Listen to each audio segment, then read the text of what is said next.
Бұрын бұл диагноз элита мен байлықтың белгісі саналса, бүгінгі таңда кәдімгі құнарлы кешкі ас бұл ауруды сыйлауы мүмкін.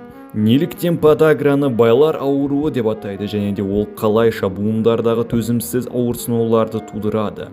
Бірге талдайық.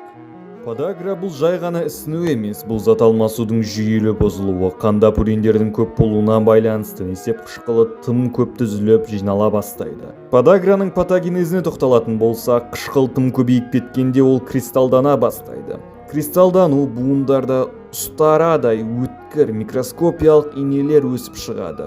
Иммунитет бұл инелерді көріп оларға қарсы аяусыз шабуыл жасайды. Осылайша қатты ісіну мен шыдамайтын ауырсыну пайда болады. Егер бұл процесті тоқтатпаса, тері астында тофустар, сүйекті іштей кемеретін бор шөгінділері пайда болады.